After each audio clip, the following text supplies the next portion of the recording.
You know, there's nothing more empowering than having a strong body and having your thoughts be right where they need to be.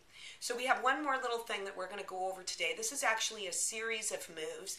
They appear to be very, very, very simple, but when you really concentrate and work with precision, get the flow going, and really work with the breathing, you're going to find that you'll be working pretty hard. So make sure and listen to the cueing, because there's quite a bit to this, even though it looks pretty simple, and there's a certain way that you're going to want to breathe too. So these are leg circles. We're going to do singles, and we're going to do some corkscrews. So let's get to it. I'm sure by now, if you haven't been familiar with Pilates, you're starting to understand that not having enough room is not an excuse not to get your exercises done. As you can see, you only need about, I don't know, a 6x5 area, which can be found in most living rooms or bedrooms, some bathrooms, closets, I don't know. I find myself doing Pilates different places. But as you can see, this is not anything that's going to disturb the neighbors. It's not loud. It doesn't bang on the floors. You don't need a lot of space. You don't need to go to the gym, and you don't need any special equipment or weights. So what are you waiting for? Let's get this core strength going, because it's important to all of us for our optimum health. Now, I told you that these exercises are going to look fairly easy. So you're really going to want to listen to the cueing that I'm going to give you. So you're going to come down onto your back. You're going to find your center, which is in your core. Okay, you're going to make sure that your core is nice and solid. You're just, going to be strong here, okay? Now, you're going to extend one leg straight, and then you're going to take this leg up into the air. Now, this is the trick.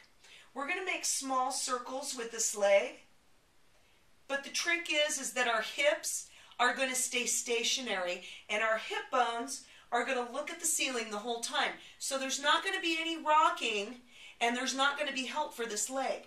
Now, the other component to this exercise is where you breathe, because the breathing is so important in Pilates, and the concentration on your breath. So your leg is here, and I have a rule. When your leg crosses your body in the working mode, that's when you're exhaling. So your circles are going to be extremely slow, and they're going to come around here. My hip bones are going to stay, and I'm inhaling, and now I'm going to exhale as I bring that foot back across my body. Now my hips are staying stationary, and I'm making these circles as large as I can without moving my hips.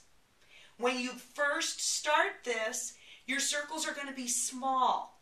And then as you get stronger, you'll be able to bring them larger and be able to keep your hips stationary. My circles did not start this big. Okay, so for everything you do one way, these are circles, right? Counterclockwise and clockwise, 5 times each. So the breathing is going to reverse a little bit. You're going to be breathing in here, and then you're going to be exhaling, inhaling, exhaling. Okay?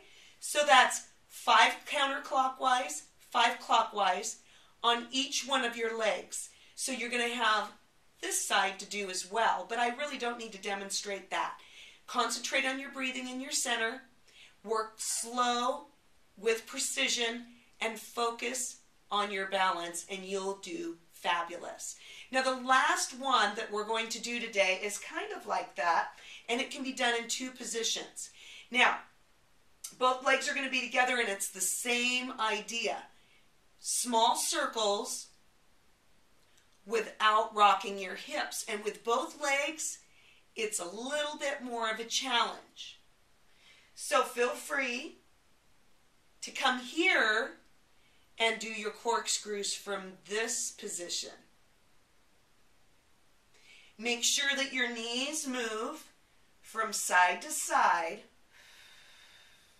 and you're exhaling into the work.